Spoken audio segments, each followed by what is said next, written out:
He said that as I look at other theorists, and I look at how they examine capitalism, and how they come to see it and use their understanding to come up with explanations for what happens, to come up with proposals for what the government should do, and so on, that they have a very particular way of looking at the issue.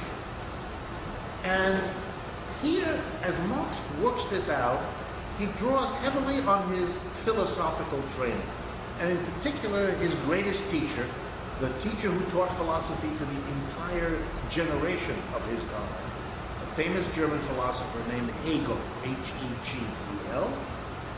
And he took from Hegel the idea that human thought is always, in a way, a struggle of people who see things differently. In other words, if you ask someone to explain the motion of the planets, or why plants grow, or why it rains under certain circumstances, if you look far and wide, you will quickly discover that there are multiple different theories around to explain that. And it's not surprising, because we're different, one person from the other, and we look at the world differently. We don't see the same things when we look at the world. I used to do a little experiment in my classroom where I would teach this to students, and I'll describe it to you now. I would ask students to please look around the room, the classroom where we were sitting, and write down on a piece of paper a paragraph with what they see. And then I would collect the pieces of paper, and I would begin reading to them. And very quickly, the class understood we don't see the same things. One student would begin writing about the clothing that different people in the room were wearing. That's what they saw. Another one didn't say a word about clothing, was fixated on the architecture of the room, how it was designed, the shape. Another one didn't talk about the room or the other students, talked about me as the teacher. That was what they saw. Another one talked about expressions on people's face, but not me or the architecture or the clothing. In other words, to answer the question, what do you see, depends less on what there is and more on who you are. What in your life made you respond to my instruction? Tell me what you see by looking there. Moreover, if your mind is focused on clothing, you're going to not see architecture. It's not because it isn't there. And it's not even that you're not interested in architecture. It's just that you look in a certain way.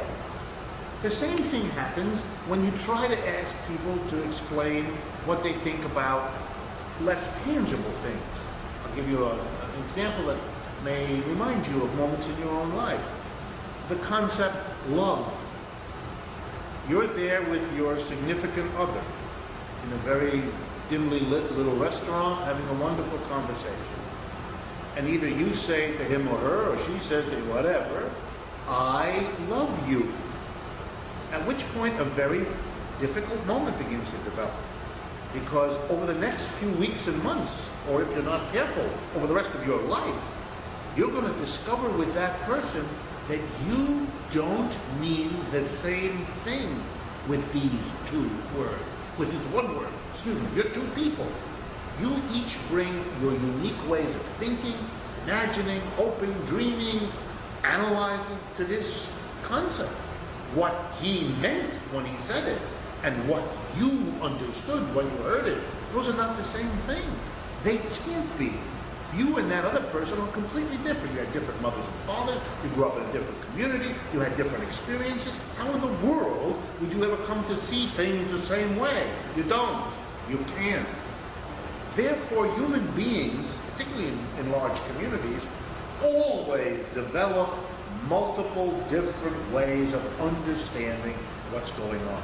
Sometimes, one among the several ways that people have becomes so dominant that either everybody, for some peculiar reason, decides to think that way, or, what also sometimes happens, is that that one perspective represses or suppresses the others.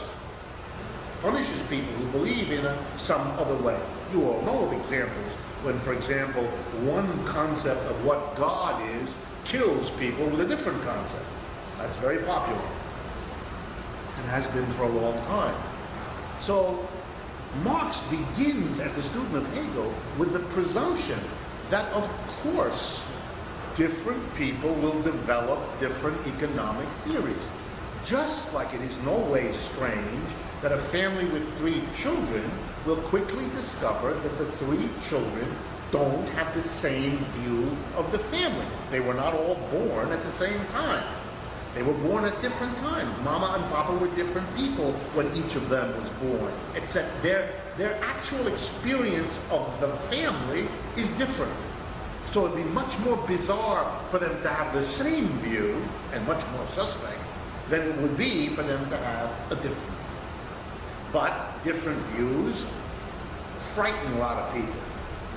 Because if you live in a world of the sort many of you may live in, you believe without ever having questioned it, that if there are multiple ways of thinking about something, one of them is the right way and the other ones are the wrong way. That is a very deeply ingrained assumption in our culture. And it's one that Hegel didn't agree with, that Marx didn't agree with, and that I think if you worry about it a bit, you will probably not long agree with it either. Let me drive the point home as follows. First, suppose I asked you the question, what's the right way to eat a meal? Is it with a knife and fork, or is it with chopsticks? You would resent, I would guess, the question. You would say to me, what do you mean the right way? These are just different ways. They come out of different cultures, they have different qualities, it's a somewhat different experience to eat with a knife and fork as compared with chop. But the question, right or wrong, is the wrong question. It's like asking me which is heavier, Monday or Friday. You wouldn't spend a lot of time struggling with the answer because you think the question is nonsensical, right? And for a Hegelian or a Marxian, the question, what's the right theory, is similarly senseless. Theories are different. A Buddhist, compared to a Catholic, we're not going to have a conversation which has got the right take on religion. They have different takes on religion.